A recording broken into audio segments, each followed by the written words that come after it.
Hola, mi nombre es Alejandro Cuan de la sección número 11 de Estrategias de Comunicación Lingüística con la docente Sandra Noemí de León. A continuación les voy a hablar sobre uno de los libros más importantes de la cultura guatemalteca, el cual es Cuadro de Costumbres Guatemaltecas. Esta es una recopilación de diversos relatos, los cuales el autor nos quiere comentar con un gran significado. A continuación les leeré uno de los extractos de la temporada. Al terminar nuestro benigno invierno, tomando esta palabra su sentido propio, y cuando va cesando el frío que se experimenta en los meses de diciembre y enero, muchas familias de la parte acomodada de la ciudad, por medida higiénica, por gusto, por ostentación o por capricho, abandonan las comodidades de sus casas y emigran con dirección a las 2 o 3 pequeñas poblaciones donde el termómetro se eleva en algunos grados, sobre todo por este tiempo que se marca en Guatemala, y donde, en compensación, hay lo que hace tanta falta en esta ciudad, un río en el que poder bañarse. Eso es a lo que se llama hacer temporada. La expresión genérica, que por acá significa solamente los días que pasan entre la incomodidad, el calor, el polvo y otras delicias de esta jaez, en los puntos célebres por sus aguas, que era una temporada de 30 o 40 hace años. Algunas cosas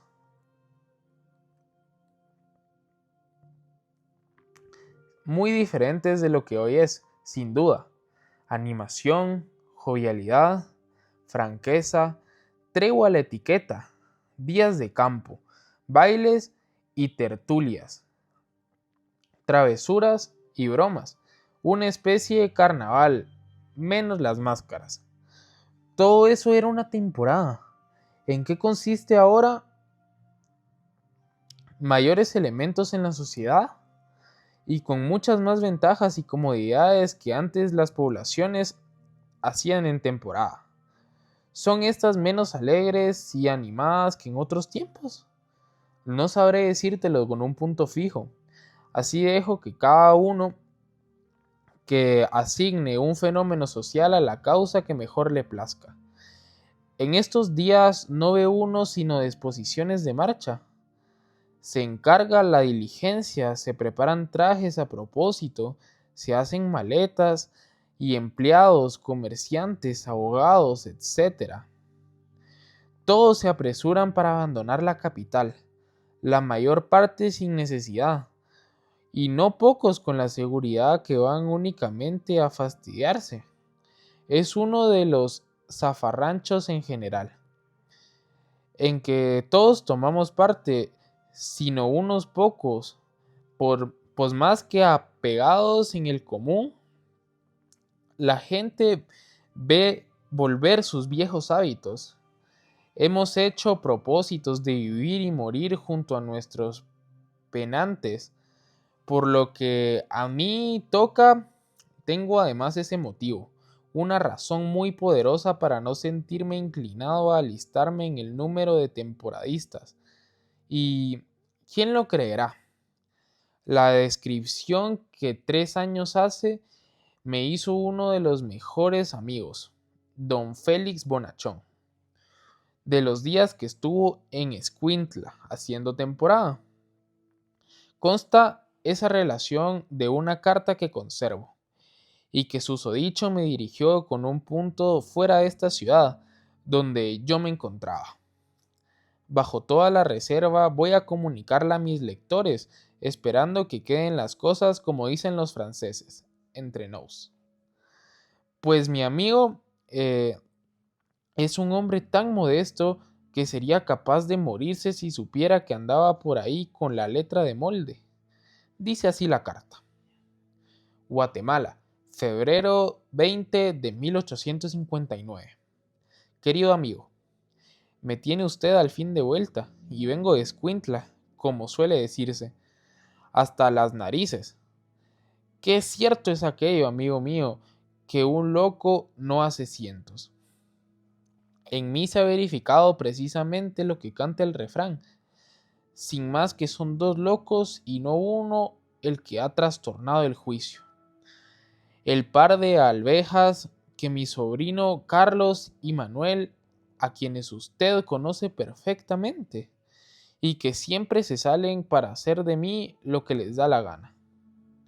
Me han obligado a ir a pasar 8 días a Escuintla, durante lo que ha llovido sobre mí tantas calamidades, que en solo un pequeño espacio de tiempo ve sufrida lo que son 58 años consecutivos que he vivido desde los últimos días de diciembre. Los susodichos, mis sobrinos, que son más diplomáticos que Mettercrib y Talleyrand, comenzaron a tenderse las redes y a bandarme para que el viaje fuese a Escuintla. Durante un estornudo, y en vez de decirme Jesús le ampare, como hacen todas las personas cristianas, malo decía Carlos, que es cántaro considerado por usted. Necesita ir a Escuintla. Quéjeme de un ligero dolor de cabeza, y ya decía Manuel, usted no transpira, usted no se baña. ¿Cómo ha de tener salud? Vamos a Escuintla, aunque sea por un mes. Nosotros haremos el sacrificio de dejar nuestras ocupaciones y la acompañaremos. Manceos generosos, dejar por mí el teatro, los toros y el café, que con sus quehaceres ordinarios me decidí a ir gato boca arriba. Pero nada me valió, sino mis sobrinos me amarraron en una verdadera conjuración, y seguro abordaba, he salido, iban diciendo cada uno de mis amigos, el tío está malo, constipado, reunámonos en un colosal de enfermedades, y no hay santo que le haga decirse a hacer una temporada de Escuintla.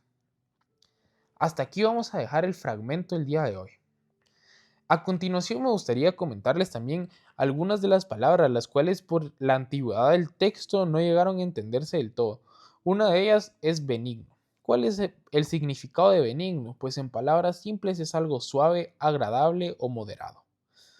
Como segunda palabra, hablemos de la ostentación, el cual tiene como significado mostrar algo exagerado de lo que se posee, generalmente una impresión hacia los demás, algo ostentoso. Número 3. Tregua, que por significado tiene pausa o descanso temporal de una actividad o situación. También me gustaría hacer una pequeña reflexión sobre el texto que les he leído, pues me parece sumamente interesante cómo el texto describe el cómo al llegar el final del invierno, muchas familias acomodadas se trasladan a lugares más cálidos para pasar lo que se le llama una temporada, aquello que le da nombre al texto. Porque antes esas temporadas eran momentos de alegría, convivencia y libertad. Ahora se han vuelto más rutinarias, menos animadas, más adentro de la zona de confort. Esto nos invita a reflexionar sobre las costumbres y cómo éstas cambian alrededor del tiempo y cómo a veces el progreso material no garantiza más felicidad. Las verdaderas alegrías muchas veces no dependen de los lujos ni las apariencias, sino de la sencillez, el contacto humano y la convivencia auténtica. Muchas gracias.